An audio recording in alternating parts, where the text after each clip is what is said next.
राकेश पाठक इस वक्त हमारे साथ मौजूद है। डॉक्टर राकेश पाठक, अब इस वीडियो का क्या कोई असर आप इस चुनाव में होते हुए देख रहे हैं? क्या इससे बीजेपी को नुकसान हो सकता है, या चुनाव के अंतिम समय में इस तरीके की चीजें आती हैं तो लोग या तो उनको इग्नोर कर देते हैं या फिर उसको बड़ी गंभीरता के साथ ले लेते हैं? आपको क्या लगता है? आशुतोष जी, पहली बात तो ये है कि हम सब इस बात की पुष्टि नहीं कर सकते कि ये वीडियो वाकई में ठीक है, सही है, ऑथेंटिक है। तो इसका क्या तरीका हो सकता है? अगर नरेंद्र सिंह तोमर ये कह रहे हैं कि ये षड्यंत्र है, साजिश है, कांग्रेस की भी साजिश हो सकती है, तो इसकी जांच कौन करेगा? क्या इसकी जांच का आदेश राहुल गांधी देंगे, मल्लिकार्जुन खड़गे देंगे, कमलनाथ करेंगे, दिग्विजय सिंह करेंगे? इसकी जांच तो मध्य प्रदेश की सरकार या केंद्र सरकार को करना चाहिए। चूंकि मामला अब अंतरराष्ट्रीय स्तर का हो गया है, कनाडा का एक नागरिक उसमें शामिल है, वो अपना वीडियो जारी कर रहा है, जैसा कि अभी संजीव भाई ने बताया, हमने भी वो देखा है वीडियो। तो क्यों ना इसकी जांच उच्चतम स्तर से होना चाहिए।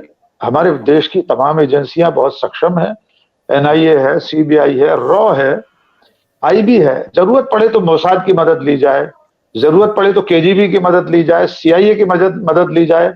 चूंकि मामला दो देशों के बीच का है तो इंटरपोल की मदद भी ली जा सकती है, एक नागरिक चूंकि दूसरे देश में बैठा है। तो मैं बिल्कुल इस बात से सहमत हूं कि इसमें कुछ भी हो सकता है। चलते चुनाव में किसी बड़े नेता को बदनाम करने के लिए, उसकी छवि को नष्ट करने के लिए कुछ भी हो सकता है। लेकिन सबसे आसान तरीका यह है कि माननीय नरेंद्र मोदी देश के प्रधानमंत्री हैं, उनके मंत्रिमंडल के एक बेहद जिम्मेदार मंत्री के बेटे पर आरोप लगा रहा है, यानी उनके ऊपर लग रहा है, क्योंकि उनके बेटे तो किसी संवैधानिक पद पर है नहीं, किसी शासकीय पद पर नहीं है।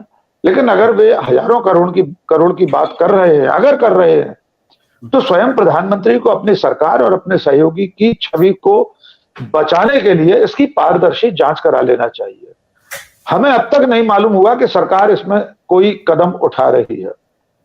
ये वही सरकार है जिसके पूरे कार्यकाल में 95% विपक्षी दलों के नेताओं के यहाँ ईडी के छापे पड़े हैं। ये ऑन रिकॉर्ड है, सरकार का आंकड़ा खुद बताता है, संसद में दिए गए उत्तर में है। तो इसमें भी जांच हो जाती, कौन सी बुरी बात है? दूध का दूध, पानी का पानी हो जाता। एक बात। दूसरे, इसके राजनीतिक निहितार्थों पर आप प्रश्न कर रहे हैं। स्वाभाविक तौर पर चलते चुनाव में किसी प्रत्याशी, किसी भी नेता, अगर ये प्रत्याशी नहीं भी होते नरेंद्र सिंह तोमर, तब भी अगर केंद्र में बैठे हुए मंत्री पर, जो कि संबंधित राज्य का है, उस पर इतने गंभीर आरोप लगते, तो उसकी पार्टी और उससे स्वयं थोड़ा बहुत नफा नुकसान तो होता है। आज ग्वालियर चंबल अंचल से लेकर देश के कोने कोने में इन वीडियोस की चर्चा है। नरेंद्र सिंह तोमर केंद्र में मंत्री होते हुए विधानसभा चुनाव लड़ने आए, उनको विवश होना पड़ा है चुनाव लड़ने के लिए। हम सब जानते हैं कोई सांसद, कोई केंद्रीय मंत्री इस वक्त मध्य प्रदेश में चुनाव नहीं लड़ना चाहता होगा। तो एक देहाती कहावत है, एक दूबे दो अषाढ़। तो वो पहले ही संकट में थे विधानसभा लड़ते समय, उसमें उनके ऊपर ये आरोप लग गए।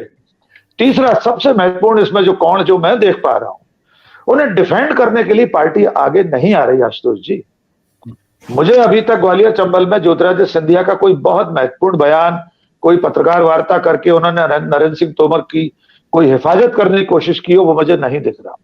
उनके अनन्य सहयोगी, जो सबसे ज्यादा जिनकी मित्रता मानी जाती है शिवराज सिंह चौहान के साथ, पिछले चुनाव में जयवीरू की जोड़ी खुद कह रहे थे नरेंद्र सिंह अपने आप को और शिवराज को, जबकि इस बार वे कमलनाथ और दिग्विजय सिंह की जयवीरू की जोड़ी होने को अपराधियों की जोड़ी बता रहे हैं।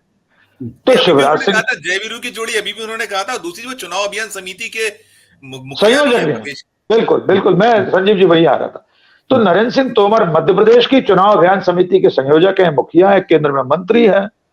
इसके बावजूद शिवराज सिंह चौहान उनका बचाव करने नहीं आ रहे हैं। तो कुल मिलाकर ऐसा लग रहा है ये गुड़ कहीं मटकी में ही फूट रहा है।